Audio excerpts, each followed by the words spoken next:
Le nouvel esprit public, Philippe Meyer, bonjour.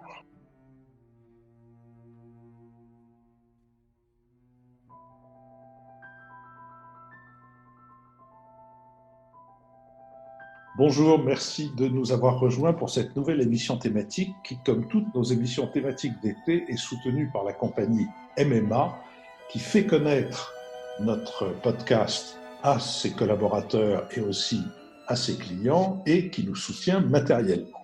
Cette fois-ci, cette émission thématique va nous conduire au Brésil où nous attend Bruno Meyerfeld. Bruno Meyerfeld, bonjour. Bonjour. Vous êtes de père français, de mère brésilienne. Vous êtes le correspondant du Monde au Brésil depuis septembre 2019. Après l'avoir été en Afrique de l'Est, ce qui a valu à notre ami Richard Verly le plaisir d'éditer sous votre signature un Kenya, les séismes du Rif, publié dans sa collection L'âme des peuples aux éditions d'Evikata. Vous avez travaillé pour le service photo de l'International New York Times et pour Radio France.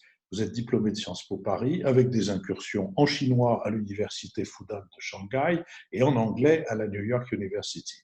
Et le tout en n'ayant pas encore atteint 30 ans. Pour vous interroger, j'ai réuni François Bujon de l'Étang, ambassadeur de France, Béatrice Gibelin, fondatrice de l'Institut français de géopolitique et directrice de la revue Hérodote, et Nicole Nesotto, professeure titulaire de la chaire Union européenne au Conservatoire national des arts et métiers. Rappelons que le Brésil est la principale puissance économique d'Amérique du Sud, qu'au sein de la zone de libre-échange Mercosur, il représentait les 3/4 de la richesse produite en 2018, avec un produit intérieur brut évalué à 1,869 milliard de dollars. Il est la 9e puissance économique mondiale. Il fait partie du groupe des BRICS, qui rassemble les principaux pays émergents, et il compte plus de 210 millions d'habitants, la richesse par tête étant estimée à près de 9 000 dollars. La société brésilienne est divisée par de très fortes inégalités. En 2017, 5% des Brésiliens les plus riches possédaient autant que le reste de la population. La situation s'est aggravée avec la crise économique qui touche le pays depuis 2014. Le taux de pauvreté, en constante diminution depuis les années 90, est reparti à la hausse. De très fortes inégalités géographiques sont également observées entre le nord-est et le sud-est, mais aussi entre les favelas et les banlieues résidentielles protégées. L'arrivée au pouvoir en 2018 de Jair Bolsonaro a marqué la fin de 15 ans de règne du Parti des travailleurs, le PT, sous les présidences de Lula, puis de Dilma Rousseff entre 2010 et 2016. Ces gouvernements fédéraux de gauche ont mené des politiques de redistribution des richesses, réduisant considérablement le nombre de Brésiliens pauvres, mais la corruption systémique a jeté le discrédit sur l'ensemble de la classe politique brésilienne, favorisant l'apparition de candidats marginaux. Après la destitution de la présidente Dilma Rousseff, son successeur, Michel Temer, convaincu de corruption d'abord par la presse puis par la justice, a dû renoncer à se présenter à l'élection présidentielle de 2018, celle que Bolsonaro a remportée avec 55,1% des voix, alors que le candidat naturel du Parti des travailleurs, l'ancien président Lula, était emprisonné et déclaré inéligible quelques semaines avant le scrutin. Depuis son accession au pouvoir, Jair Bolsonaro conserve le ton outrancier qui lui avait permis de se faire connaître au niveau national. Les politiques qu'il mène favorisent les grands propriétaires terriens au détriment des populations amazoniennes et de la préservation de la plus grande forêt du monde. S'inspirant de Trump, le pouvoir bolsonariste a fait grand usage des réseaux sociaux sans s'embarrasser de la vérité et il continue de nier l'importance des dangers du coronavirus, bien que le président en soit lui-même atteint. Bolsonaro, ancien militaire, a fait entrer de nombreux hauts gradés au gouvernement, ce qui ravive pour certains les souvenirs de la junte au pouvoir de 1964 à 1985. Bruno Meyerfeld, avec Jair Bolsonaro, les Brésiliens et les observateurs étrangers que nous sommes ont-ils commis les mêmes erreurs qu'avec Donald Trump? Alors, merci pour la question, Philippe. Je pense que par rapport au jugement qu'on a eu a priori sur Bolsonaro, je pense qu'on ne s'est pas trompé, dans le sens où il est à peu près aussi extrémiste, aussi instable, aussi chaotique que ce qu'on pouvait l'imaginer et que ce que son parcours durant ses années au Parlement et puis avant dans l'armée, on aura peut-être l'occasion d'en reparler, pouvait laisser penser. Après, là où on s'est beaucoup trompé, je crois, sur Bolsonaro, c'est de le sous-estimer. Alors, peut-être à l'image de Trump, de penser que ce n'était qu'un fétu de paille, qu'il ne durerait qu'une saison, qu'au bout d'un an, on aurait déjà vu au travers, comme dit l'expression célèbre. Et en fait, on se rend compte que Bolsonaro, enfin, en tout cas pour l'instant, est parti plutôt pour durer et pour s'enraciner dans la société brésilienne. Alors, je remarque que Bolsonaro a déjà survécu à un nombre de crises considérables depuis son accession au pouvoir en janvier 2019. On a eu la crise amazonienne, qui a provoqué une déflagration internationale qu'on connaît en particulier en France. Il y a aujourd'hui la crise du coronavirus. On a en plus la crise économique et une crise politique perpétuelle qui s'enchaîne au Brésil depuis plus de 5 ans. Donc Bolsonaro se retrouve au milieu de ça. Qu'est-ce qu'on constate? Pour l'instant, son pouvoir tient bon et surtout sa popularité tient bon, notamment dans une part franche de l'opinion assez extrémisée, assez idéologisée et qui croit systématiquement à ce qu'il dit. Cette frange de l'opinion, on la chiffre à entre 20 et 30% tout de même, ce qui est considérable pour le Brésil, et ce qui lui permet, dans un pays extrêmement divisé, extrêmement chaotique, extrêmement polarisé aussi, et assez perdu, d'avoir une assise forte dans une partie de l'opinion qui ne lâchera pas.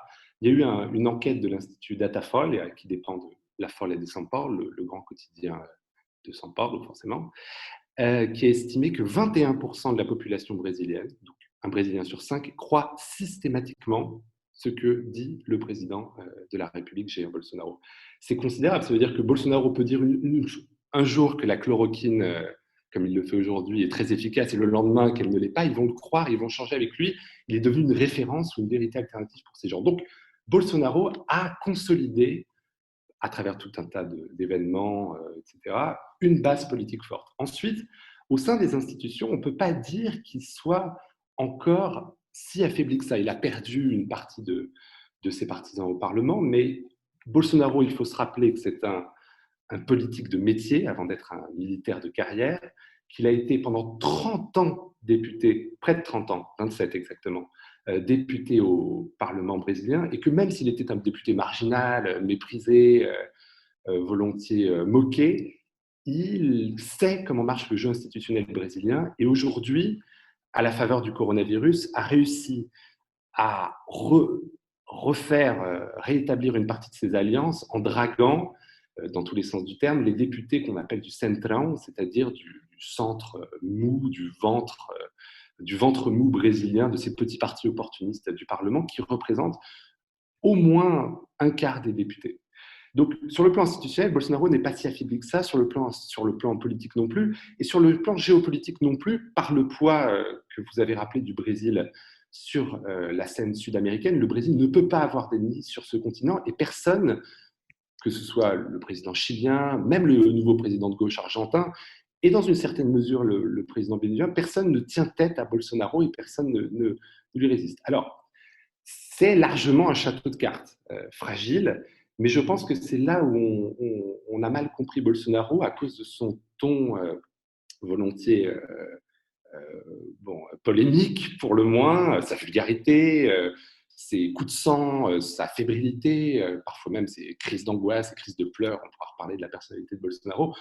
On l'a pensé faible, on l'a pensé éphémère, et en fait, non seulement sa personne, ses idées, mais son poids politique sont enracinés au Brésil, et je pense que là-dessus, on l'a beaucoup sous-estimé. Alors, on est au Brésil, je veux vraiment rappeler cela, faire une grosse nuance. Nous sommes au Brésil, le Brésil a un système politique historiquement très chaotique, un président brésilien sur 3 depuis la proclamation de la République en 1889, un président sur 3 n'a pas terminé son mandat. Donc, tout peut arriver. Dans un an, peut-être Bolsonaro a été destitué, je n'en ai aucune idée. Mais je vais terminer juste sur un sondage qui a été fait assez récemment pendant la crise du coronavirus par un institut brésilien qui s'appelle l'Institut Paraná, qui chiffrait les voix pour un premier tour. Si l'élection avait lieu aujourd'hui au Brésil, avec des tas de types de scénarios, Bolsonaro est premier dans tous les scénarios, avec 20-25% des voix, et derrière lui, une droite, une gauche très fragmentée. Donc, Bolsonaro n'est peut-être plus majoritaire au Brésil aujourd'hui, mais il n'est pas marginal, et il n'est pas aussi affaibli que ce qu'on pourrait croire. Voilà. Béatrice Gibelin. Oui, justement, je voudrais revenir sur la responsabilité de la gauche dans le succès de Bolsonaro. On sait bien qu'il y a eu effectivement l'impeachment sur Dilma Rousseff, mais je voudrais revenir avant sur les fragilités qu'il y a pu y avoir au sein de l'alliance de gauche. Parce que si Bolsonaro, tel que vous le présentez, est encore premier dans les sondages, c'est que dans l'opposition, il n'y a pas d'incarnation, il n'y a pas d'unité, il n'y a pas de projet.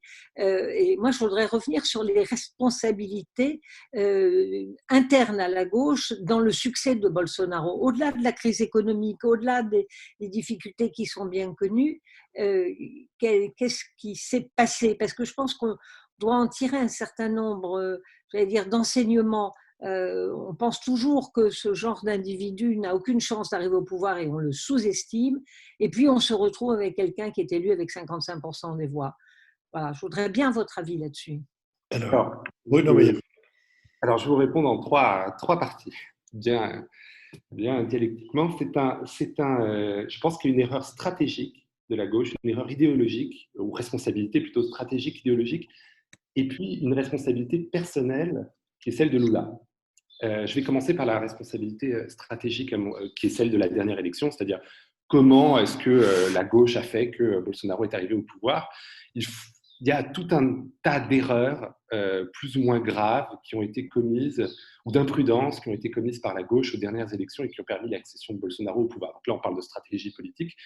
Le fait de Lula, qui était à l'époque en prison, est resté candidat de la gauche officielle jusqu'au dernier moment avant de poser la main sur la tête de Fernando Haddad, qui lui a servi de candidat de substitution, hein, une personne tout à fait estimable d'ailleurs sur tout un tas de points de vue, mais qui n'avait aucune assise dans l'opinion.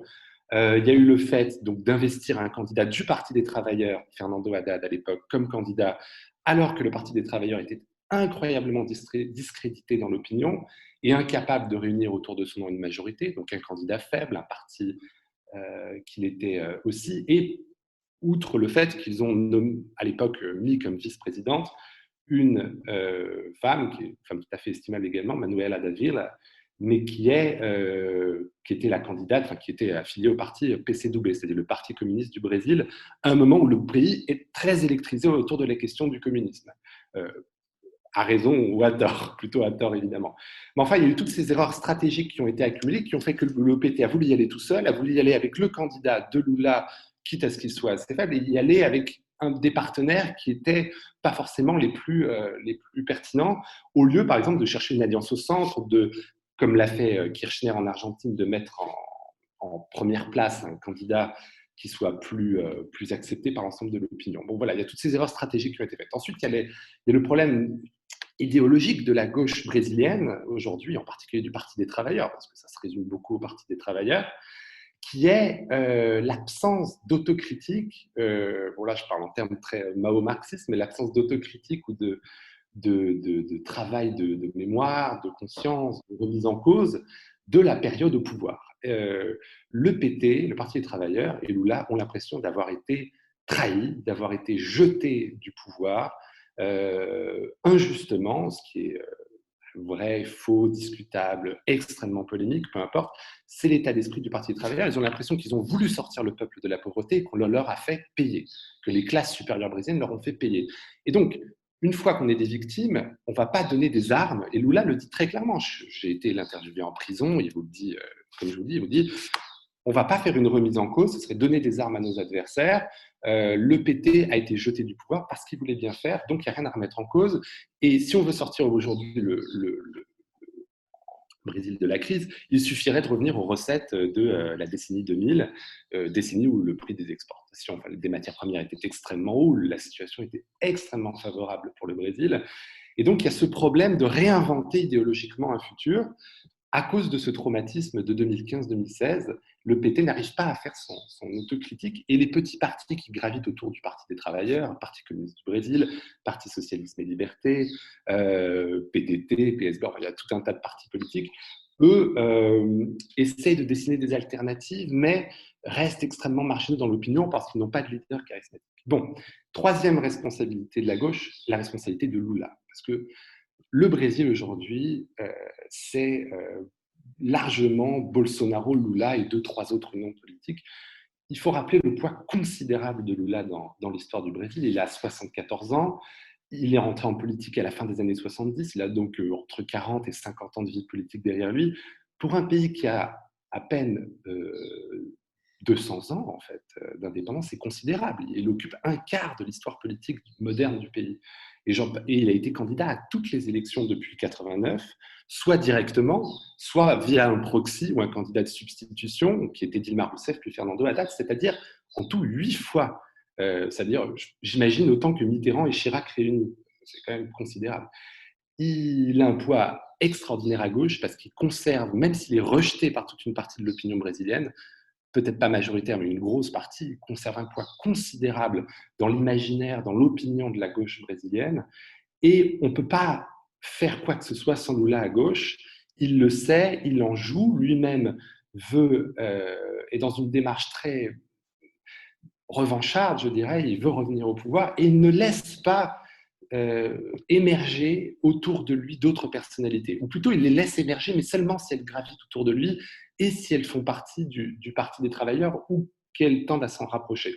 Ce qui fait que la plupart des leaders alternatifs aujourd'hui au Brésil, qui n'ont pas de toute façon le charisme de Lula, essaient d'être le plus proche possible du soleil et d'être le candidat et ont pour espoir d'être le candidat de Lula en 2022 aux prochaines élections. Ce qui fait que, bon, voilà, Lula, difficile de grandir dans l'ombre de Lula, lui-même ne le laisse pas. Et, enfin, voilà, donc je pense qu'il y a aussi sa responsabilité à lui de ne pas laisser émerger de forces alternatives à Bolsonaro et de personnalités alternatives, sachant que c'est très difficile parce qu'il a lui-même un poids considérable, un charisme énorme, et un charisme qui est un charisme particulier qu'on ne connaît pas forcément beaucoup en France, qui est le charisme de la personne qui a fait. Moi, j'ai été à son meeting quand il est sorti de prison en octobre-novembre dernier, je crois que c'était fin octobre, si je ne m'abuse. Je suis allé à San Bernardo do Campo, donc dans la banlieue de São Paulo, dans son syndicat, où il a été accueilli par une foule considérable de partisans. J'ai vu un nombre de personnes tomber dans les pommes incroyable, tellement les gens étaient serrés et émus, en pleurs. Et j'ai demandé, Lula était là, on va redistribuer de l'argent, chaque Brésilien pourra avoir un frigo, avoir une télé, avoir un portable, enfin, un discours très matérialiste en plus, avoir une bière le week-end, etc. Et les gens étaient, on va vous sortir de la pauvreté, on sait comment faire. J'ai demandé aux gens, mais vous croyez à ça aujourd'hui, dans la crise brésilienne, au milieu de la crise économique? Et ces personnes m'ont répondu, j'y crois, il l'a fait. Il l'a fait dans les années 2000. Donc oui, il l'a fait, on y croit. Donc ça, c'est quand même une forme d'autorité assez rare et qui pèse beaucoup sur la gauche brésilienne, au-delà de son parcours d'ouvrier, etc. Donc voilà, responsabilité stratégique, idéologique et personnelle de Lula à ne pas dessiner d'alternative. Di Cognisotto. Oui, moi je voudrais revenir sur la sociologie électorale au Brésil, autrement dit sur ces 21% qui, comme vous l'avez dit, constituent une espèce de base d'irréductible.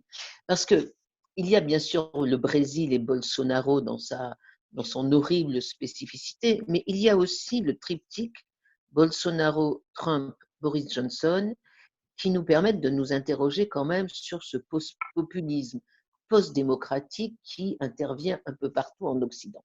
Alors moi, je voudrais essayer de comprendre, parce que je vous avoue que je ne comprends pas, qui sont ces 21% de gens qui votent Bolsonaro quoi qu'il arrive. Et deuxièmement, peut-être qualifier le quoi qu'il arrive. Première sous-question, est-ce qu'il y a, comme aux États-Unis et comme en Angleterre, parmi les partisans du Brexit, est-ce qu'on a au Brésil cette alliance entre des classes populaires très appauvries et des classes financières très enrichies? Est-ce qu'on retrouve cette espèce d'alliance bizarre qui est la caractéristique aujourd'hui des populistes? Est-ce que c'est ça le populisme moderne? Est-ce que le Brésil reproduit ce schéma? Et deuxième sous-question, si c'est vrai, je crois que c'est très intéressant de regarder donc ces deux composantes et de se demander quel serait le point de rupture. Qu'est-ce qui, dans la politique de Bolsonaro, pourrait être inacceptable pour le capitalisme financier brésilien ou pour les classes populaires? Est-ce qu'il y a un point de rupture que l'on pourrait justement anticiper? Oui, je vais essayer de répondre à vos deux questions, c'est-à-dire en gros, si je comprends bien, qui sont les bolsonaristes et quelles sont leurs limites, enfin, qu'est-ce qui pourrait les Oui. faire céder au système. Donc, déjà, les bolsonaristes, on va les appeler comme ça paraît complètement. Enfin, j'ai l'impression de vous parler d'une révolution obscure avec un général Alcazar, parce que le bolsonarisme, ça paraît, et les bolsonaristes, ça fait quand même très, très picaresque. Mais enfin, qui sont ces gens? Écoutez, je pense qu'il y a plusieurs choses à dire. Il y a des choses qui font consensus chez une toute petite pardon. Il y a des choses qui agrègent une toute petite minorité de Brésiliens autour de Bolsonaro. Il y a un éditorialiste brésilien récemment qui a qualifié, enfin plusieurs, hein, qui a qualifié Bolsonaro de leader de secte. C'est pas tout à fait faux, enfin en tout cas c'est intéressant sur certains aspects, qui fait que on a une partie de la population qui voit Bolsonaro comme une sorte de prophète disant une vérité alternative.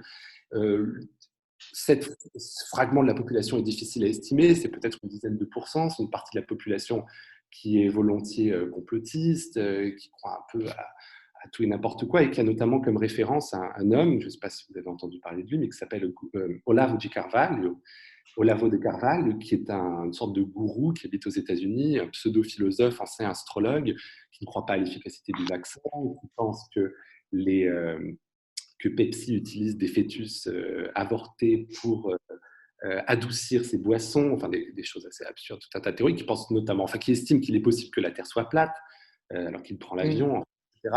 Et bon, ces gens-là sont un peu perdus, j'ai envie de vous dire, ils vivent dans une vérité alternative dessinée par Bolsonaro ou son entourage. Et donc on a ce socle qu'on appelle le socle idéologique, pour qui croit à la violence, l'utilisation des armes, etc., qui est souvent circule autour de catholiques extrémistes et d'évangéliques extrémistes, quand même, il faut quand même le dire. Ensuite, on a un socle c'est pas forcément d'ailleurs des gens issus de catégories très populaires, hein. Ça peut être des gens issus de classes supérieures. On voit par exemple les principaux au gouvernement, personnalités représentatives de ce socle idéologique un peu fou, quoi, un peu dingue. C'est le ministre des Affaires étrangères, qui est un diplômé de l'ENA brésilien, dirions-nous, en tout cas du top de la méritocratie brésilienne, et l'ancien ministre de l'Éducation, qui était un prof en faculté. Donc, c'est une sorte de groupe ésotérique. Et après, sur ces personnes, il y a les personnes qui permettent à Bolsonaro de passer de ces, on va dire 7, 8, 10%, on va dire mi-illuminés, à 15, 25, 30, 35%. Et là, on a des classes moyennes et des catégories populaires et une élite. Et c'est ça le talent politique, je dirais, de Bolsonaro propre, qui est le même que Lula dans une certaine mesure, c'est qu'il a réussi à faire le lien, et très peu d'hommes politiques brésiliens l'ont fait, ou peut-être quasiment aucun avant Lula et Bolsonaro, c'est de faire le lien entre une certaine élite et un certain peuple. Une certaine élite, pour Lula, c'était l'élite intellectuelle, l'élite culturelle, l'élite de gauche, quoi, des grandes villes du sud-est et du nord-est, et un peuple nord-estin, un peuple déclassé brésilien qui lui a fait confiance et qui a permis à Lula d'avoir un unanimisme. Bolsonaro, il s'est appuyé sur une élite financière, capitaliste, agronégoce, qui l'a soutenu pendant les élections, souvent dès le premier tour, et un peuple, notamment dans les favelas, dans les banlieues paupérisées, dans les quartiers urbains difficiles ou périphériques, notamment s'appuyant sur la base évangélique, et qui là est très forte. Et c'est ça qui permet à Bolsonaro de passer d'un petit socle idéologique un peu fou, un peu foutraque, à une vraie base politique importante. Tout ça dans le contexte, qui est très important, d'un pays en crise très vulnérable. La différence entre les États-Unis et le Brésil là-dessus, c'est que le Brésil n'a pas les côtes pour le protéger. C'est comme ça que j'explique souvent la chose. On n'a pas New York, enfin, ça ne protège pas forcément toujours les États-Unis, mais on n'a pas les côtes californiennes et côtes est, nord-est américaines pour nous protéger du danger. Je rappelle que c'est un pays où 7% de la population estiment que la Terre est plate, et ce score atteint jusqu'à 13-15% dans certaines régions de l'intérieur du pays. C'est un pays où un tiers de la population est analphabète fonctionnel, c'est-à-dire peut éprouver du mal à écrire ou à comprendre ou à lire des textes simples. C'est un pays qui est seul et isolé. Il faut que vous vous imaginiez quand vous êtes, par exemple, même à Salvador ou dans une ville d'Amazonie, vous êtes à 3, 4, 5 000 kilomètres d'un autre pays proche. Et le Brésil se sent seul, le Brésil est peu regardé, le Brésil est peu étudié, le Brésil est peu aidé, le Brésil est peu investi par le reste du monde, seul, un peu immense, géant, solitaire dans son hémisphère sud, il est très vulnérable. Et donc je crois que ça permet à Bolsonaro, dans son discours parfois un peu millénariste ou extrémiste, ultra-violent, d'agréger plus large, parce qu'il n'a pas... parce que c'est un pays vulnérable et un pays en crise depuis 5 ans, en crise économique lourde depuis 5 ans, et qui a vécu un déclassement considérable qui font que les gens sont encore plus à la recherche d'une vérité rassurante ou alternative. J'ajouterai un dernier point pour vous répondre complètement, c'est que je crois que aussi il faut se rappeler qu'on a eu beaucoup d'illusions avec le Brésil, peut-être des franco-brésiliens ont pu en avoir aussi. Sous Lula, dans la décennie merveilleuse, enfin la décennie lumineuse des années 2000, on pensait que le Brésil était devenu un pays tolérant, un pays respectant la nature, un pays démocratique, un pays qui pourrait montrer l'exemple pour le reste du monde. L'histoire lourde, longue du Brésil, d'un pays esclavocrate, d'un pays qui a commencé son histoire par l'exploitation, l'exportation et la destruction de la nature, qui a toujours été le siège d'un très grand conservatisme, un rigorisme, d'une très grande violence. C'est un pays où 40 000 personnes meurent par balle chaque année et 40 000 de plus sur les routes, qui est champion du monde des violences LGBT, qui est champion du monde de tout un tas d'autres violences, notamment envers les femmes. Pays vulnérable, seul, isolé, violent, tout fait que Bolsonaro, dans son discours souvent très extrémiste, peut toucher une partie de la population parce que souvent, quand il fait appel aux armes, par exemple, quand il prêche l'intolérance, quand il prêche la nature, il touche une bonne partie de l'histoire du Brésil. Il reflète une partie de l'histoire du Brésil. Ça ne le rend pas forcément majoritaire, ça ne le rend pas universel, ça ne le rend pas tout-puissant, mais quand vous dites à un Brésilien un bon bandit, c'est un bandit mort, et donc armez-vous, beaucoup de Brésiliens vont dire oui, et il n'y aura pas forcément beaucoup de temps pour leur répondre. François Bujon de l'Étang. Merci Philippe. Moi, j'ai bien noté tout ce qui est très intéressant, tout ce qu'a dit notre invité.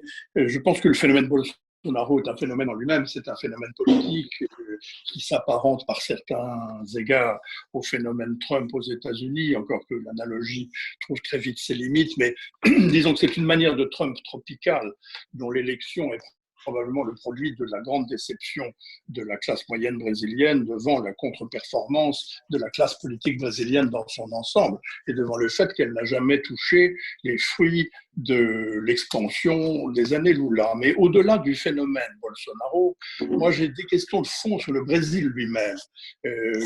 Comme si Bolsonaro était un peu l'arbre qui ne doit pas cacher la forêt brésilienne.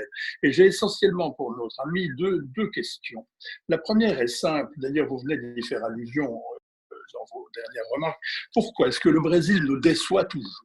Pourquoi est-ce que ce pays qui est sympathique comme tout, qui a 1001 charmes, pourquoi nous déçoit-il toujours ? Pourquoi donne-t-il toujours raison à Clemenceau, dont tout le monde connaît la phrase célèbre sur le fait que c'est un grand pays d'avenir et qui le restera toujours ? On attribue à tort d'ailleurs cette phrase au général de Gaulle, qui l'a citée, mais elle est de Georges Clemenceau, qui a visité le Brésil au début du XXe siècle. Pourquoi est-ce que le Brésil lui donne toujours raison, au fond ? Pourquoi est-ce que ce pays qu'on a considéré plusieurs fois comme un pays émergent en train de réussir, comme un des BRICS les plus brillants, comme un pays qui avait, à l'époque Lula, un taux de croissance magnifique, pourquoi nous déçoit-il toujours ? Pourquoi est-ce qu'il y a toujours un effondrement, des récessions, des crises politiques, des présidents qui échouent, des impeachments successifs d'Ilma Rousseff et puis Michel Temer qui y a échappé de très très peu ? Comment se fait-il ? Quel est le problème brésilien ? Et au-delà de cela, enfin pas au-delà, mais en complément de cela, j'ai une deuxième question qui rejoint très largement la première, d'ailleurs, c'est une question sur la solidité des institutions démocratiques du Brésil. Voilà un pays qui est la plus grande démocratie d'Amérique latine, 200 millions d'habitants, des dimensions continentales, presque à l'égal de celles des États-Unis d'Amérique, ce qui justifie dans une certaine mesure le parallèle. Mais ce pays, au fond, a connu une dictature militaire pendant 20 ans. Il en est sorti pour rentrer dans une vie parlementaire qui est loin d'être exemplaire, qui est complètement fragmentée, une soixantaine de partis politiques qui se divisent le Congrès brésilien, des coalitions toujours très très fragiles, une situation, je dirais presque par une autre analogie, à l'israélienne, avec des coalitions toujours composites, toujours fragiles, qui maximisent le pouvoir de nuisance des petits partis marginaux et le pouvoir de chantage qu'ils exercent toujours sur les coalitions gouvernementales. Une classe politique complètement déconsidérée, une corruption institutionnelle qui est quand même énorme et qui est largement l'une des causes justement de l'élection de Bolsonaro et de l'échec des précédents présidents. On nous a dit par exemple à l'époque Lula que le taux de croissance était mirifique, qu'il était en réalité de l'ordre de 5 à 6%, il n'était pas du tout à la chinoise, mais est-ce que cette augmentation de PIB s'est traduite d'une façon ou d'une autre dans le revenu des classes moyennes, ou est-ce qu'elles ont toutes les raisons de s'estimer frustrées?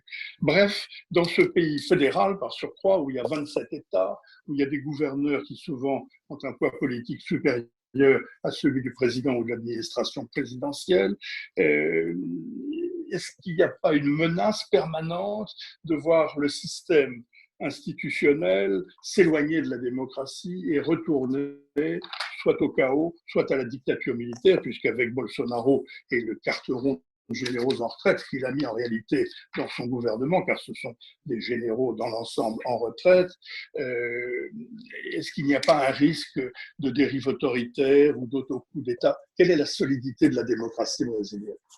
Bruno Meillerfeld. Alors, écoutez, si vous voulez plus tard revenir sur la comparaison Bolsonaro-Trump, je suis votre homme, parce que c'est un vaste sujet très intéressant. Alors, je vais répondre à votre première question que j'ai trouvée à la fois d'une sincérité et d'une violence inouïe. Pourquoi est-on toujours déçu par le Brésil? Pourquoi le Brésil nous déçoit-il tout le temps? Bon, alors je vais essayer étant moi-même brésilien par ma mère, je vais essayer d'être délicat et nuancé. D'abord, je pense que le problème du Brésil, il a beau être ce géant manifeste, physique, ce colosse comme on l'a dit, c'est un pays qu'on connaît mal, qu'on connaît peu et qu'on n'étudie pas souvent en fait. Je suis sûr, autour de cette table, nombre d'entre vous seraient capables de me citer de très grands écrivains, peintres sud-américains, d'État, etc. Pour les Brésils, c'est toujours plus difficile et on se rend compte que, par exemple, des écrivains aussi fameux que Machado de Assis, des peintres aussi intéressants que Cândido Portinari et qui valent bien d'autres peintres du continent, voire davantage, sont peu connus. Donc le Brésil est un pays dont on est curieux que par ses clichés, qui sont souvent des clichés de vacances ou de football, il faut quand même le dire, des clichés que les Brésiliens eux-mêmes renvoient vers l'extérieur, mais qu'on n'étudie jamais sur le long terme. Qui connaît les grands hommes politiques brésiliens du dernier siècle, à part Lula? Et en fait, le souci, je vais vous raconter une histoire, c'est quand même amusant.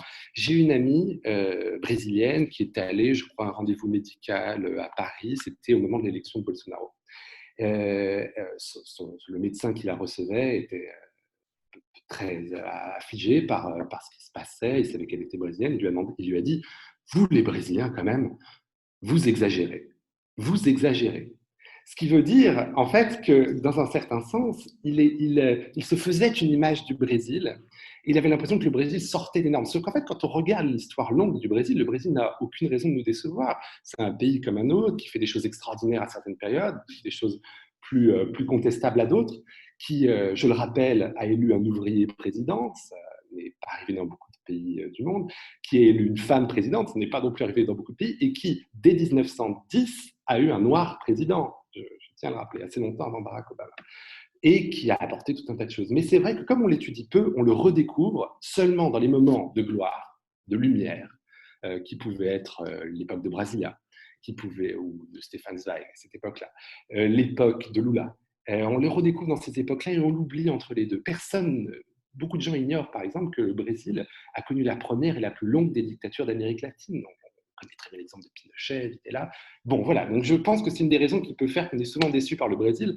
Je ne pense pas que le Brésil soit un pays décevant en soi, plus que les autres, ou plus en échec. C'est un pays en construction. C'est un pays qui est encore en développement et qui possède encore une frontière, qui n'est pas un pays encore totalement occupé ni terminé, disons-nous.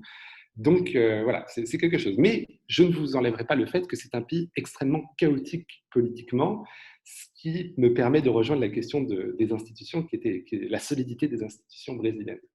Je pense que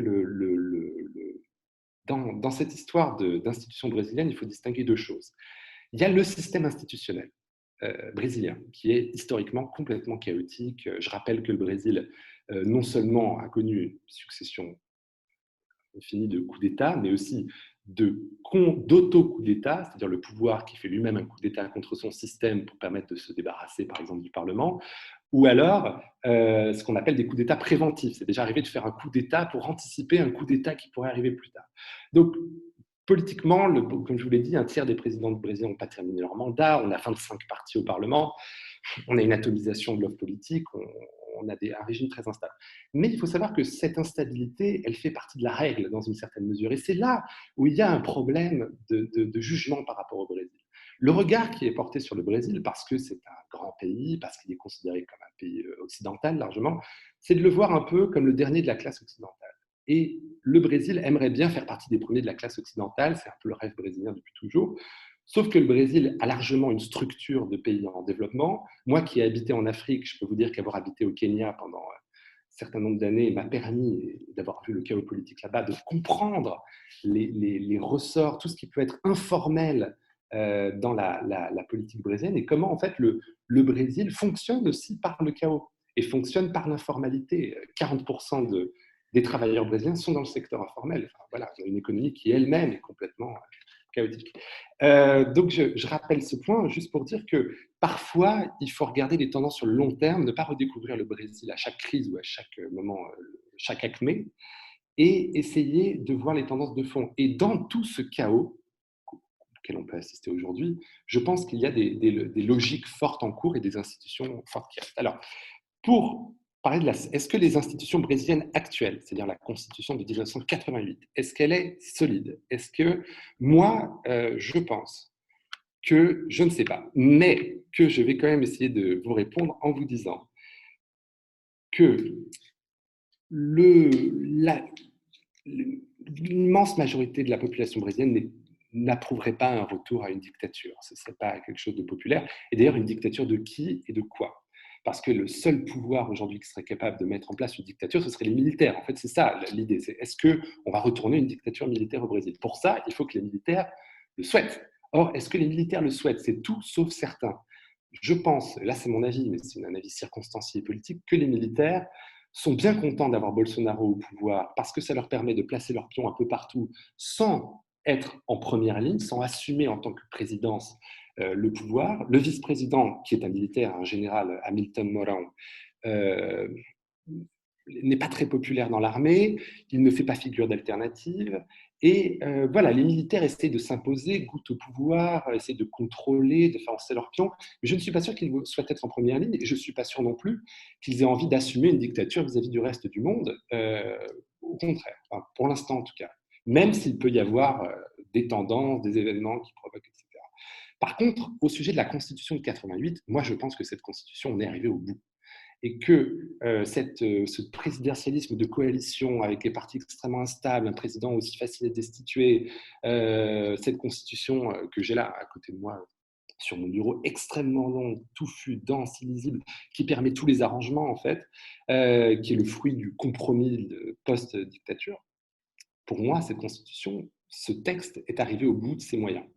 Et je pense que les Brésiliens en sont malgré tout assez conscients. Alors, je ne sais pas si... en fait, je pense que la démocratie brésilienne est plutôt solide, que le fait démocratique est enraciné, qu'il n'y a pas d'alternative dictatoriale pour l'instant, même s'il y a des signaux inquiétants. Mais je pense par contre que le texte institutionnel, lui, va devoir être revu, sera revu dans les années qui viennent, et aurait dû être revu depuis un moment. Bruno Meyerfeld, une question avant de passer la parole à Nicole Nisotto. Quelle est l'importance du mouvement évangélique et quel est le rôle qu'il joue dans la vie sociale, politique, économique du Brésil?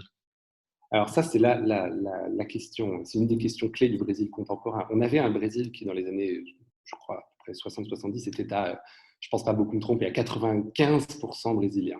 Pardon, à 95%, à 100% brésilien, à 95% catholique. Le dernier recensement qui a eu lieu il y a quelques années donnait à peu près entre 25 et 30% d'évangéliques, sauf qu'avec leur croissance exponentielle, on pense qu'aujourd'hui, il serait plus à 38-40%. Et une enquête qui est très contestée, mais enfin peu importe, encore une fois de l'Institut Datafolk, il y a 2 ou 3 ans, je crois, a donné les catholiques à 50% du Brésil. Donc c'est un changement considérable pour ce qui était, entre guillemets, le premier pays catholique de la planète. Quel est le rôle des évangéliques ? Le rôle des évangéliques en politique, il ne date pas de Bolsonaro. Les évangéliques ont appuyé, enfin une partie des grandes églises évangéliques, parce que quand on parle d'évangéliques, on parle d'une galaxie au Brésil avec des étoiles plus ou moins scintillantes et des grands groupes médiatiques très présents sur la scène, de grandes églises comptant des dizaines de millions de fidèles, et d'autres qui sont des halls de garage en bas de la rue avec un pasteur, et puis on y va, et puis si on n'est pas content du pasteur, on change. Les évangéliques, les grandes églises évangéliques ont globalement soutenu l'élection de Bolsonaro, mais elles ont par exemple soutenu la première élection de Lula. Donc, c'est pas nouveau. Ce qu'on peut dire, c'est que c'est difficile à analyser parce que les évangéliques ont certes voté largement, majoritairement pour Bolsonaro. Il est encore un peu tôt pour dire c'est le pasteur qui vous a ordonné de voter. C'est un peu trop fort de dire les choses comme ça à l'heure qu'il est.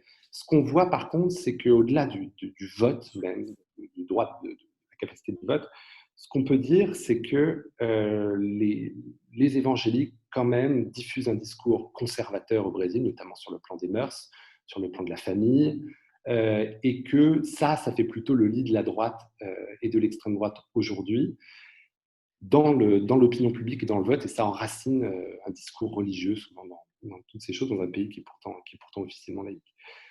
Dernière chose, sur le poids politique des évangéliques, il est relatif dans le gouvernement Bolsonaro parce qu'il est contesté par les militaires, très présents, il est contesté par les milieux économiques, en particulier les négoces, très puissants, et par cette aile idéologique dont j'ai parlé au début, qui est formée de millénaristes, parfois évangéliques, parfois catholiques, parfois rien du tout, parfois francs-maçons, parfois athées, tout un tas de gens un peu délirants, et qui circulent autour du pouvoir. Donc c'est difficile de dire exactement quel est leur poids politique au niveau national. Ils sont en lutte les uns avec les autres.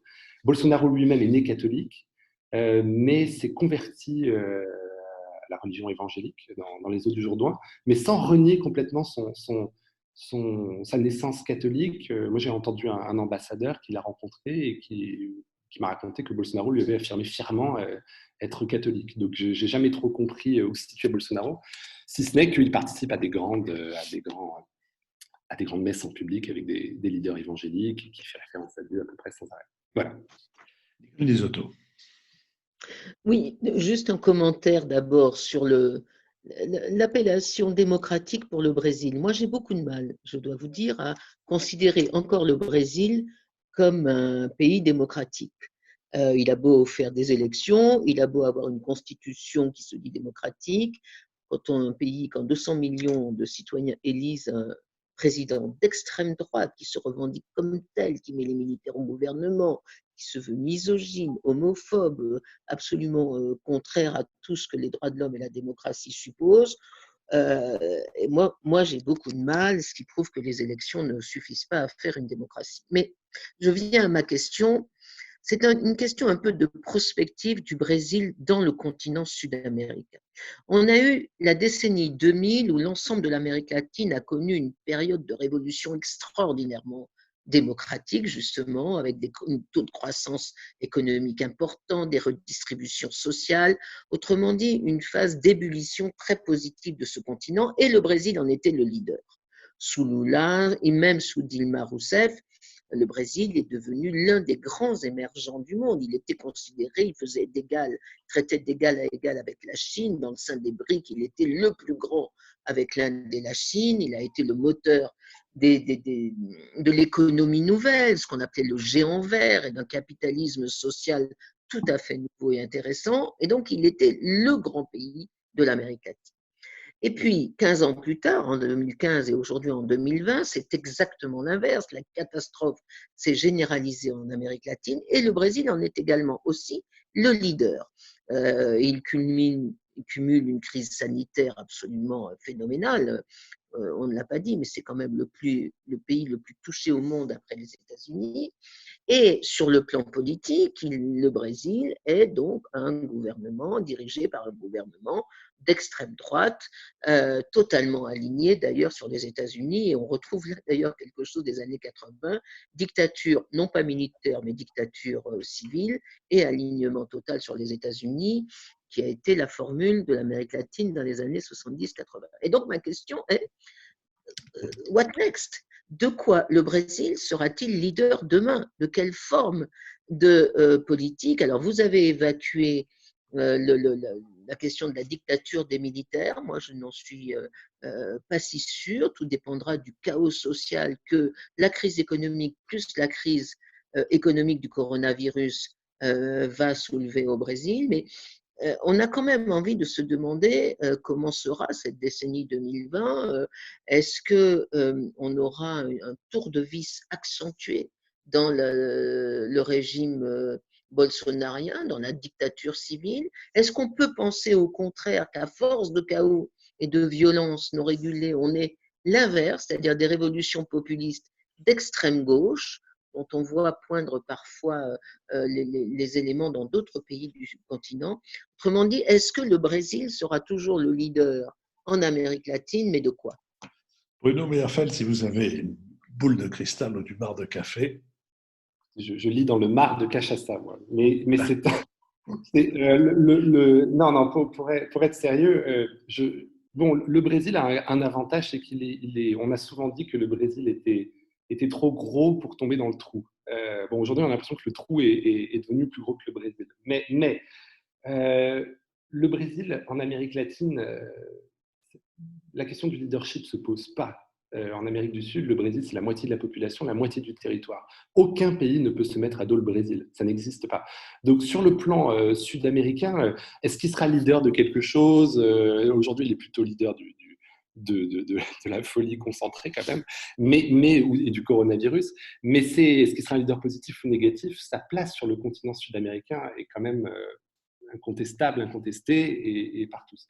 Il y a quelque chose que veut dire un leader.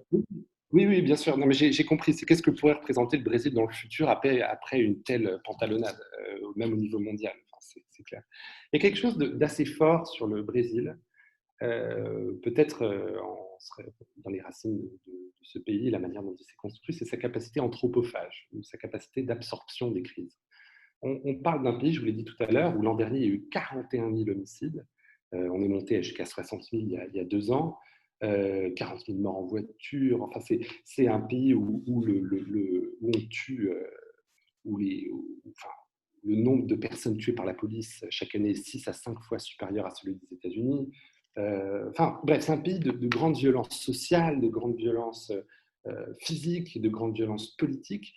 Et pourtant, c'est un pays qui n'a jamais connu sa grosse crise, sa grosse révolution, on va dire, son moment de bascule, soit de déchaînement de violence, soit au contraire de réforme complète de l'État ou de la manière de penser.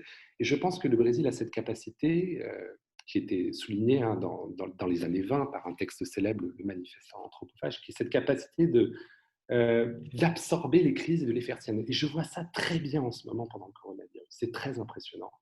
La manière dont, en fait, je ne sais pas, vous auriez un président qui, objectivement, vous mettrait en danger par ses discours, par sa politique, vous vous rebelleriez, vous iriez dans la rue, vous iriez manifester. Et non, les Brésiliens ne se rebellent pas, ne manifestent pas, montrent une forme de passivité, de patience, de résilience et s'adaptent. Alors, tous les Uber ont installé des vitres, enfin, les taxis ont installé des vitres entre le chauffeur et le passager. Tout le monde porte des masques dans beaucoup, en tout cas pas mal dans les supermarchés. Les institutions essaient de s'adapter et le pays absorbe ce coronavirus tranquillement, ces morts supplémentaires qui deviennent un défi de plus, qui deviennent une crise de plus, des morts en plus. C'est assez affligeant dans un sens, c'est assez désespérant et en même temps c'est assez impressionnant. Et je dois dire que je sais pas à quoi ressemblera le Brésil post-Bolsonaro. Est-ce qu'il fera son grand aggiornamento? Est-ce qu'on remettra la balle au centre?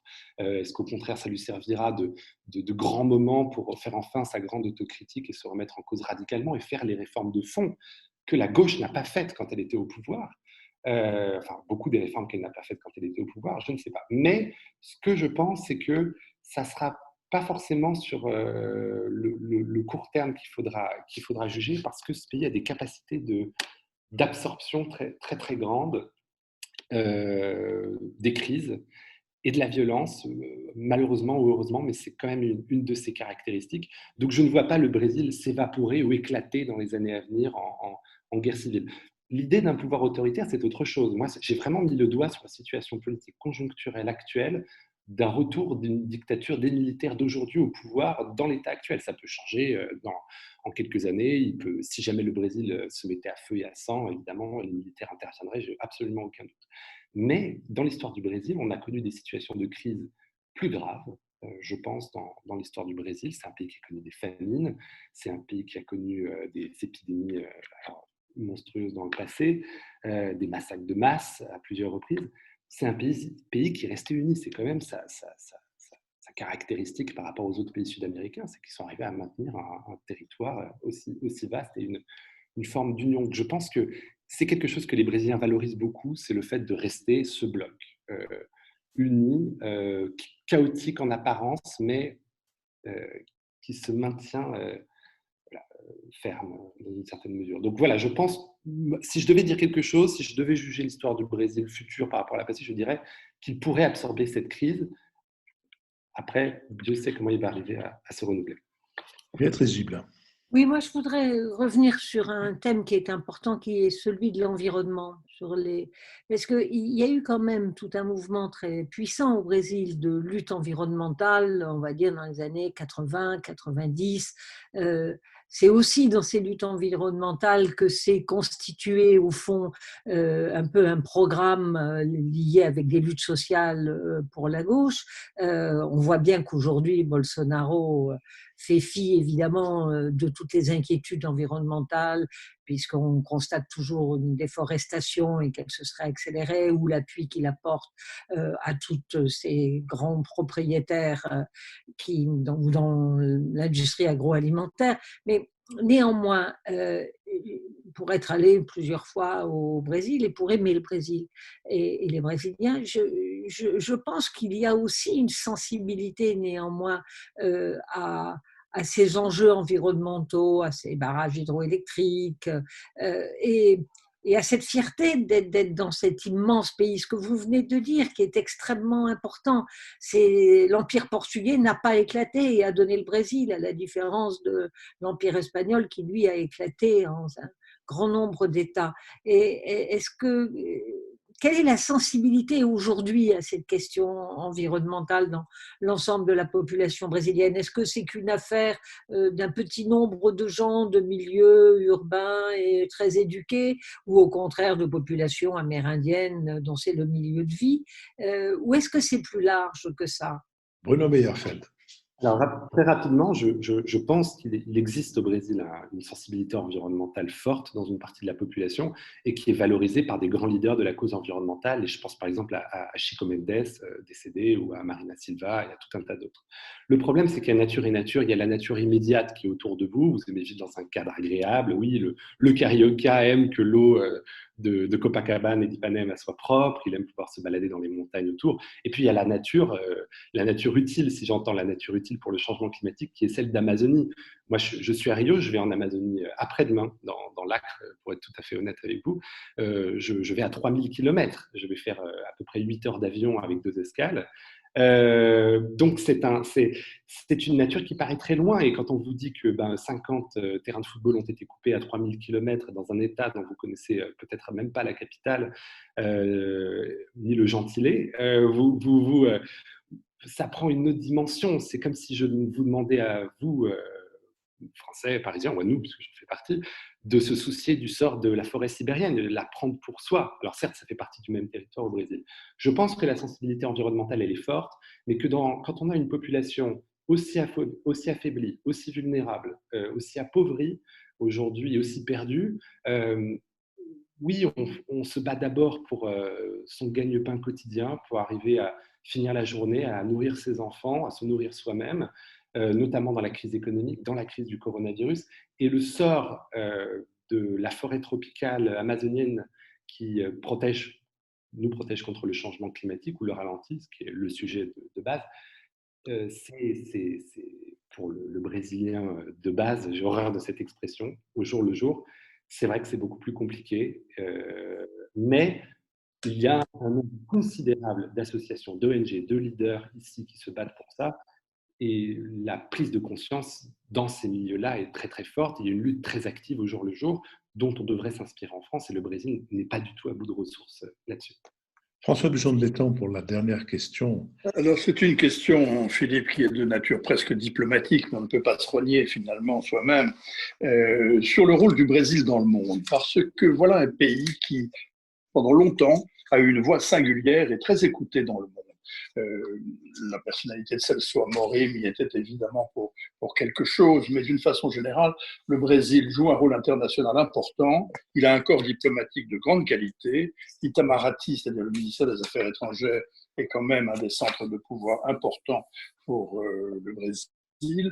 Et pendant longtemps, le Brésil a été un champion multilatéralisme, a été une voix importante dans le tiers-monde, a cherché à se distinguer des blocs pendant la guerre froide et de se faire largement la voix du tiers-monde, et ça lui a valu un très grand soft power, comme on dirait aujourd'hui.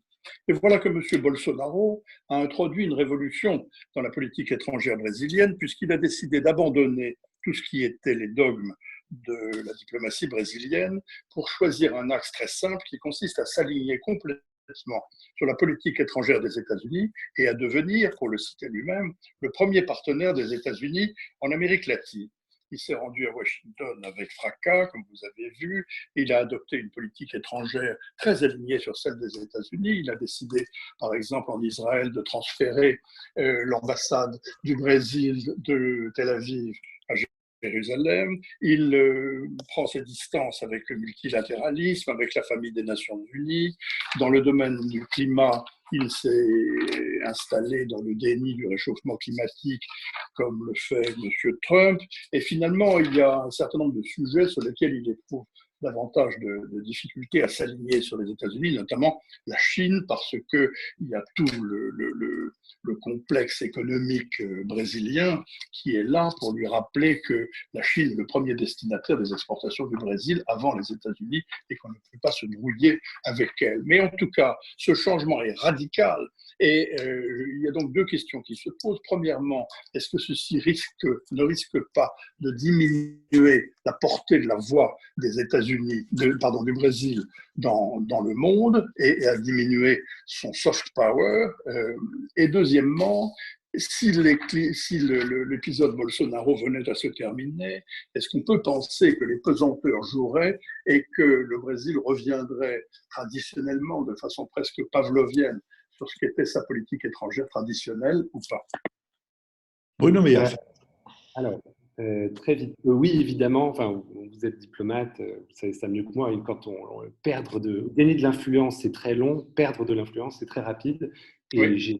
J'ai récemment fait une enquête, il y a quelques mois, sur l'Itamaraty, sur la destruction, on peut parler organisée de cette diplomatie, cet excellent service diplomatique brésilien que vous avez souligné.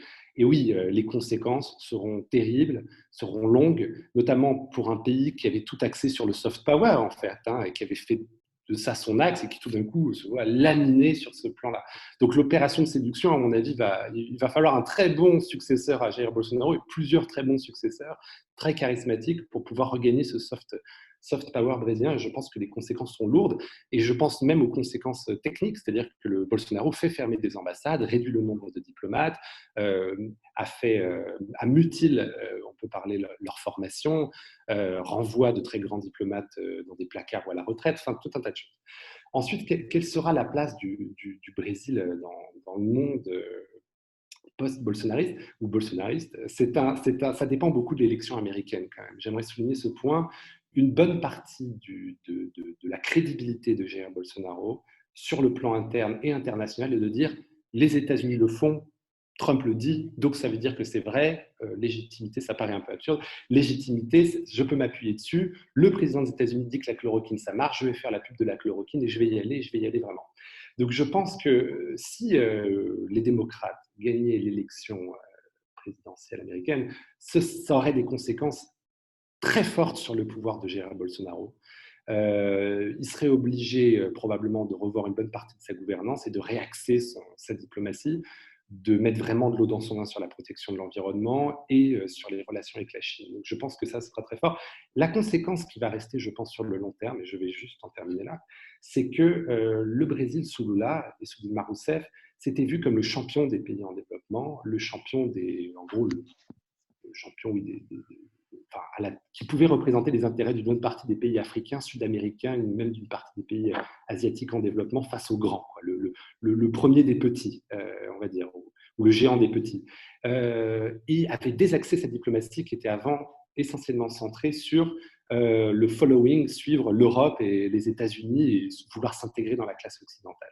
Je pense que Bolsonaro a mis fin à ce mouvement et que ça va être extrêmement long à rattraper, que le Brésil a perdu en crédibilité vis-à-vis de tous ces pays en développement, notamment en Afrique, et que je ne suis pas sûr que le Brésil retente l'aventure luliste, tiers-mondiste, pour résumer sous peu. Ouais.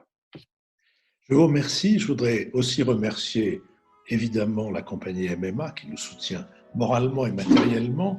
Remercier Cyprien Legrand avec qui cette émission a été préparée, Benoît Carré qui en assure le compte-rendu analytique ou compendium, Nicolas Tourneau qui s'occupe de faire vivre notre site, Olivier Magloire qui répond à toutes les questions de nos auditeurs à propos des plateformes de financement et puis bien sûr vous remercier, Bruno Meyerfeld, d'avoir été notre invité pour cette thématique du nouvel esprit public et vous souhaiter un excellent voyage dans l'Amazone. Merci beaucoup.